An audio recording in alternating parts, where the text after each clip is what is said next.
अस्सलाम वालेकुम।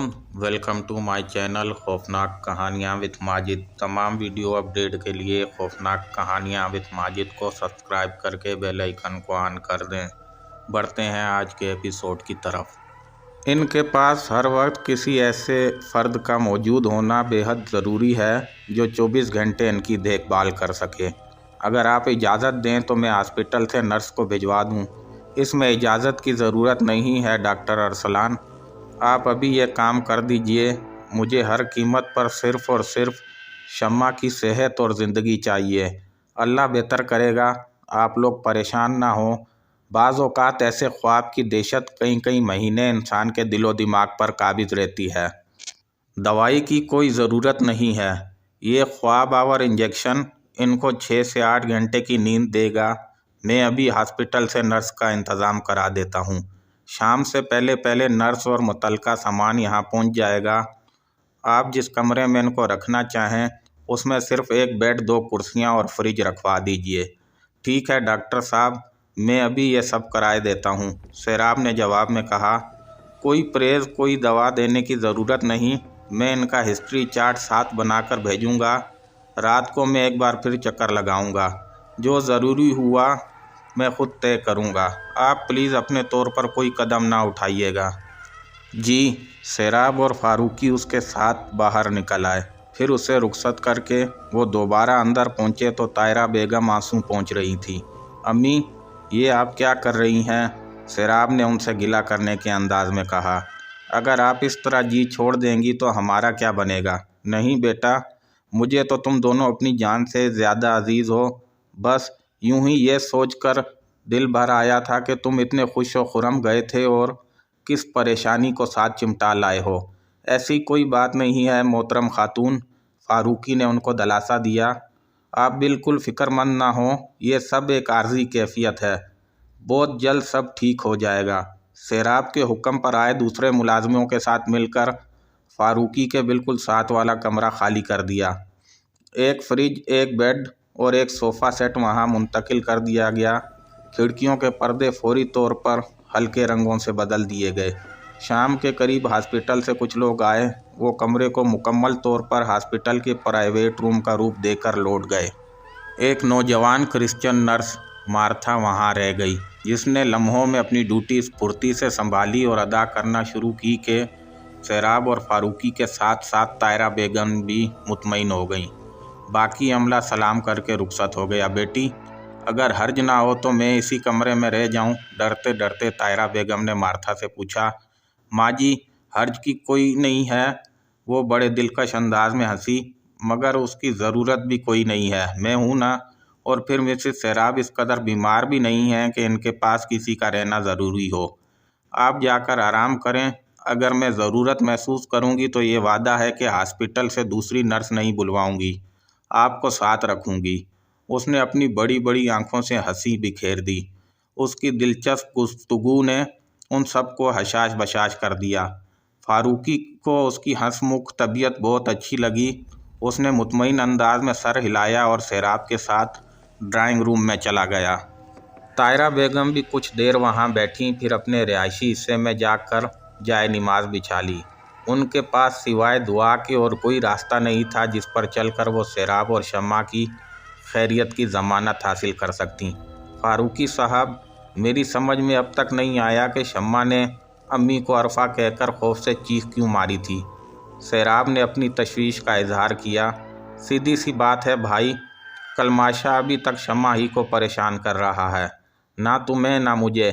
बस शम्मा के पीछे हाथ धोकर पड़ा हुआ है और इसका मतलब साफ है कि उसे शम्मा की वजह से जो नाकामी हुई है उसका बदला वो शम्मा से लेना चाहता है। नहीं, ये लफ्ज़ दुरुस्त नहीं है। अचानक कमरे में कलंगा की आवाज़ उभरी। वो दोनों चौंक पड़े। कलंगा उनके सामने खड़ी थी। 2 कदम आगे बढ़कर उसने सोफे पर बैठते हुए सैराब और फारूकी को गौर से देखा, फिर दोबारा गोया हुई। बदले का लफ्ज़ ठीक नहीं है बाबू। वो शम्मा को मारना चाहता है, ना बदला लेना चाहता है। वो उसे पागल करना चाहता है, मगर क्यों? इससे उसे क्या हासिल? सैराब ने तेज़ी से पूछा। वो खुद तो दीवाना है ही। अपनी नाकामी पर वो किसी दूसरे ज़िम्मेदार को भी होशमंद नहीं देखना चाहता। शमा की गोद में पलने वाला बच्चा उसे किसी भी कीमत पर हासिल करना है, यही उसका असल मकसद है। क्या? फारूकी बेताबी से पहलू बदल कर रह गया। इससे क्या करना चाहता है वो उसे शैतानी कुव्वतों की कुर्बान गाह पर ज़िबा करके एक बार फिर दूसरे रास्ते से अपना मकसद हासिल करना चाहता है। पैदाइश के पहले 24 घंटे में अगर मेरे मुंह में खाक वो उस बच्चे को इब्लीस पर कुर्बान कर पाए तो उसे वो कुव्वत हासिल हो जाएगी, जिसके बाद वो किसी दूसरी अरफा को मां बनाकर सीधे सीधे अमृत शक्ति हासिल करके नाकाबिले तस्खीर हो जाएगा। ये नामुमकिन है। सेराब तैश और खौफ से लरज़ कर रह गया। हाँ, ये हम कह सकते हैं, मगर वो कम अयार नहीं है बाबू। कलंगा के चेहरे पर तशवीश उभर आई। हमें बहरहाल उससे मोहतात रहना होगा। वो शमा को इस कदर तेज़ ज़हनी झटके दे रहा है कि उसके दिमाग का उलट जाना कुछ बैद नहीं है। इसका कोई हल, कोई रास्ता? फारूकी ने पूछा। सिर्फ ये कि शमा की हर वक्त 24 घंटे हिफाजत की जाए। जब वो किसी खौफनाक ख्वाब या वाक़े से दो चार हो तो उसे संभाला जाए, उसे किसी भी वक्त तनहा ना छोड़ा जाए। ये महज एहतियातें हैं, इसके अलावा हम और कुछ नहीं कर सकते। यानी हम पूरी तरह बेबस हैं। सेराब ने हाथ झटके। सिर्फ उस वक्त तक जब तक वो कुत्ते का बिल्ला अपने बिल में घुसा हुआ है। जिस दिन सामने आकर खेलेगा बाबू, उस दिन वो फना के घाट उतर जाएगा। उसे वो दीवानगी नसीब होगी जो उसके वहमो गुमान में भी नहीं है। कलंगा का लहजा खौफनाक से खौफनाक तर होता चला गया। कभी ये मत सोचना कि तुम अकेले हो या कलंगा तुम्हें छोड़ भागी। ना बाबू, अगर मेरी ये रूह तुम्हारे किसी काम आ सकी तो यकीन रखो मैं इसे भी तुम पर निछावर कर दूंगी। तुमने मेरी अरफा को आज़ाद कराया है। मैं तो इस दुनिया के आखिरी लम्हे तक तुम्हारी ग़ुलामी करती रहूं, तब भी ये एहसान उतार नहीं सकती। मैं जब जब ना आऊँ तो समझ लेना मैं उसी इब्लीस की टो में, उसके पीछे या उसके लिए किसी जाल की तैयारी में लगी हूँ। अच्छा, अब तुम लोग शमा के पास जाओ, उसे किसी भी हालत में अकेला ना छोड़ो। मैं फिर आऊँगी, कलंगा ने अचानक चौंकते हुए कहा। सेराब ने उससे कुछ पूछना चाहा, मगर उसने जवाब में उसे हाथ उठाकर खामोश करा दिया। उसकी हालत अचानक अज़तराब का शिकार हो गई थी। तुम लोग शमा के पास जाओ बाबू, मैं फिर आऊँगी, उसने इधर उधर नज़रें दौड़ाते हुए कहा, फिर एकदम नाबीद हो गई। सेराब और फारूकी उठे और तेज़ी से कमरे से बाहर निकल आए। उसी वक्त नर्स ने उनको पुकारा, मिस्टर सेराब, जल्दी से आइए।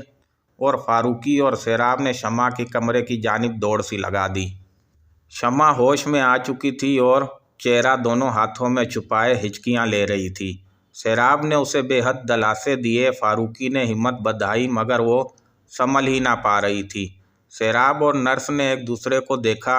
आंखों आंखों में सेराब ने उसे इजाज़त दी और वो खामोशी से नींद का इंजेक्शन तैयार करने लगी। डॉक्टर अरसलान ने उसे यही हिदायत दी थी कि अगर शमा की हालत किसी भी रवैये से ख़राब हो तो उसे नींद आवर इंजेक्शन दे दिया जाए। शमा, प्लीज़ खुद को हलकान कर रही हो, खामोश हो जाओ। देखो, तुम्हारी वजह से सब परेशान हैं। मैं क्या करूं सेराब, मैं क्या करूं? मैं सोना चाहती हूं, सो नहीं सकती। जागना चाहती हूं तो कानों में उस खबीस के कहके गूंजने लगते हैं। आंखें बंद करूं तो अरफा का खौफनाक चेहरा सामने आ जाता है, वही खौफनाक चेहरा जो मैंने ख्वाब में कल रात देखा था। वो सिसकियां लेते हुए रुक रुक कर बोली। उसी वक्त सेराब ने मार्था को इंजेक्शन देने से रोक दिया। नहीं मिस मार्था, इसका सोना ज़्यादा ख़तरनाक है। आप प्लीज़ इंजेक्शन रहने दें। ओके मिस्टर सेराब, ताहम डॉक्टर अरसलान की यही हिदायत थी। आप फ़िक्र ना करें, वो अभी आएंगे तो मैं ख़ुद उनसे बात करूँगा। आपकी ज़िम्मेदारी पूरी हुई। जी, मार्था ने सिरिंज महफूज कर ली। अच्छा शमा, ये बताओ तुम अपनी अम्मी को देखकर चीखी क्यों थी? फारूकी ने इस्तफसार किया। शमा ने भीगी भीगी आंखों से उसकी तरफ देखा और सहमे हुए लहजे में बोली, मुझे उनका चेहरा बिल्कुल अरफा का चेहरा लगा था। यही अंदाज़ा था ना मेरा सेराब? फारूकी ने सेराब की जानिब निगाह उठाई। जी फारूकी साहब, वो बुझे बुझे लहजे में बोला। जी छोटा ना करो सेराब, मेरे जहन में एक बात आ रही है। हर शय का एक तोड़ होता है, हर मर्ज़ का एक इलाज और हर इब्तदा का एक इंजाम होता है।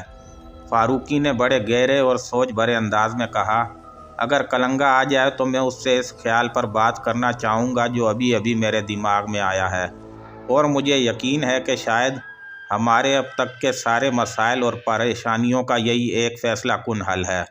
यह सब मेरी वजह से हुआ है। अचानक शमा ने बड़ी दर्द भरी आवाज़ में कहा। ना मैं कैलाश जाने की ज़िद करती, ना ये सब कुछ होता। अरे कैसी बातें कर रही हो तुम? सैराब ने अचानक अपना मूड बदल लिया। हम जहाँ भी जाते, ये परेशानी अगर मुकद्दर थी तो इसे आकर रहना था। इसका टलना या हमारा इससे बच जाना कैसे मुमकिन था?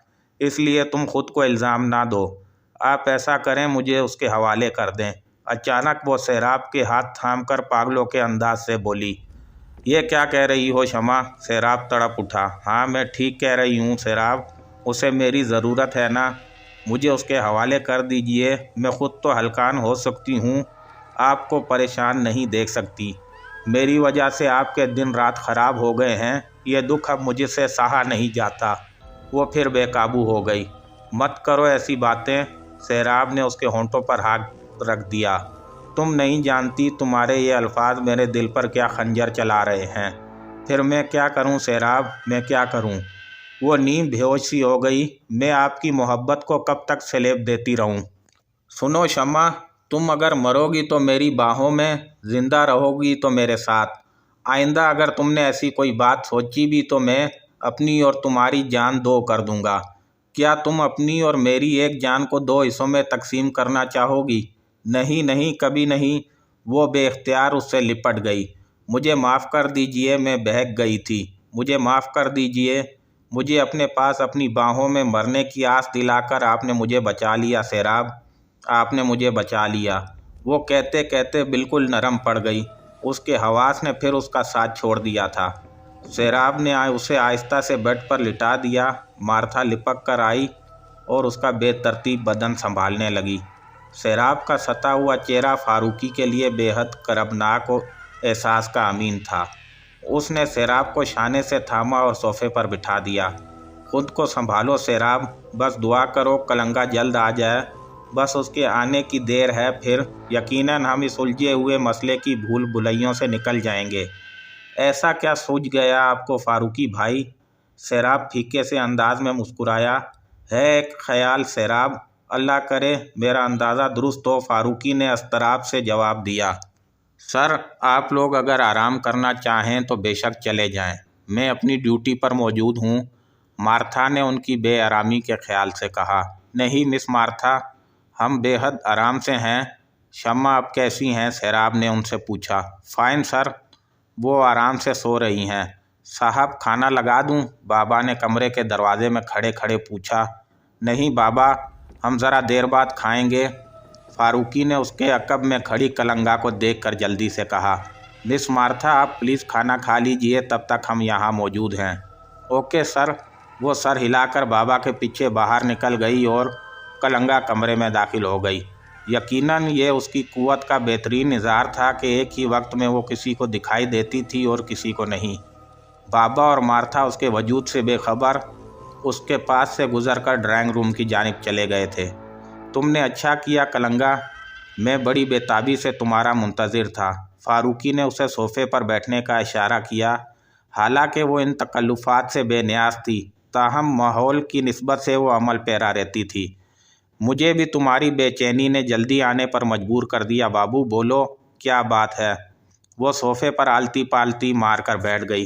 कलंगा, ये बताओ कि कलमाशा को अगर इस सूरत हाल में ऐसा धचका लग जाए जो उस पर यह ज़ाहिर करे कि खुदा न ख्वास्ता शमा का बच्चा ज़ाया हो गया है या उसके हाथ आने से रह गया है, तब उसका क्या अंजाम होगा?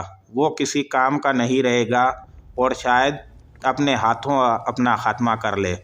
कलंगा ने एक पल की देर किए बगैर जवाब दिया। यानी यह सहना उसके लिए नाकाबिले बर्दाश्त हो सकता है। बिल्कुल, लेकिन शमा के बच्चे की तरफ से मायूसी उसे किसी दूसरे बच्चे की तरफ भी तो माइल कर सकती है। ये बच्चा ना सही, दूसरा कोई बच्चा और सही। नहीं, कलंगा ने सैराब की बात का जवाब दिया, ऐसा नामुमकिन है। दरअसल वो अरफा के साथ शमा के बाद या शमा से पहले अगर किसी और गोग का लुटेरा बन सकता था तो वो उस औरत की गोग थी जो बेचारी बेगुनाह 3 साल उसकी कैद में रहने के बाद दम तोड़ गई। उसकी गोद में पलने वाला बच्चा अभी 5-6 महीने में था और वो भी उसके साथ ही मुर्दा हो गया। बाकी बची शमा। अब उसके लिए दुनिया भर में अगर कोई जाए अमान है तो वो यही बच्चा है जो शमा की गोद में है, क्योंकि अमावस की वो रात जिस अमल से वो इनको गुजार रहा था वो अब ना जाने कब आए और इस वक्त तक ना जाने उसके हाथ में कोई दूसरा बच्चा लगे। आखिरी बात यह कि चूँकि वो अपनी पुरस्रार और खबीस कुव्वतों को शमा का चेहरा दिखा चुका है, इसलिए अब शमा की जगह किसी दूसरे बच्चे का भीड़ दिया जाना नामुमकिन है। चलो ये बात तो साफ़ हो गई कि कलमाशा के पास अब इसके सिवा कोई दूसरा रास्ता नहीं। फारूकी ने इत्मीनान का सांस लिया, मगर मेरा सवाल एक और रुख से अब ये है कि कलंगा, अगर हम चाहें कि कोई ऐसा इंतज़ाम करें जो कलमाशा पर यह साबित करे कि शमा का बच्चा उसके कब्ज़े में आते आते हमेशा के लिए निकल गया है, तो क्या इसकी कोई सूरत है? वो फारूकी को गौर से देखते हुए बोली, मैं तुम्हारी बात समझ रही हूँ बाबू, मगर इसमें जितनी एहतियात और मेहनत दरकार है उससे ज़्यादा इसमें जान का ख़तरा है। उसकी बात किसने की है कलंगा? तुम सिर्फ ये बताओ कि क्या ऐसा मुमकिन है? बिल्कुल है। वो भी जैसे उससे मुत्तफिक हो गई। कैसे? सैराब और फारूकी आगे झुक आए। हमें इसी कमरे में एक खेल खेलना होगा, कलंगा ने तेज़ी से कहा। कैसा खेल? ऐसा खेल जिसमें यह साबित किया जाए कि शमा का बच्चा ज़ाया हो गया है। फिर जो होगा वो तुम सोच भी नहीं सकते, मगर यह तय है कि तुम लोगों की जान कलमाशा से हमेशा हमेशा के लिए छूट जाएगी। तो ठीक है, यह खेल जल्द ही खेला जाएगा, मगर इसके लिए हमें डॉक्टर अरसलान को एतमाद में लेना होगा। वो पढ़ा लिखा जदीद साइंस का तालिबे इल्म और ऐसे रूहानी मामलात को वो ढकोसला समझने वालों में से है। सैराब ने फारूकी के बात के जवाब में कहा। फिर तो मुश्किल हो जाएगी। कैसी मुश्किल सर? अचानक मार्था ने कमरे में कदम रखा। क्या मिसेस सैराब के बारे में कोई बात बिगड़ गई? क्या मैं डॉक्टर साहब को फ़ोन करूं? वो ऐन कलंगा के सोफ़े के आगे आकर खड़ी हो गई। कलंगा ने धीरे से अपनी जगह छोड़ दी और उसके पास से गुजर कर सैराब के साथ वाले सोफ़े पर आ बैठी। उस तरफ आकर मार्था के बैठने या खड़े होने का इम्कान बहुत कम था। अरे नहीं मिस मार्था, ऐसी कोई बात नहीं। सैराब ने बात गोल करना चाहिए। इसे साथ मिलाओ सैराब बाबू, डॉक्टर अरसलान से ज़्यादा ये लड़की हमारे काम आ सकती है। अचानक कलंगा ने सैराब के कान में सरगोशी की।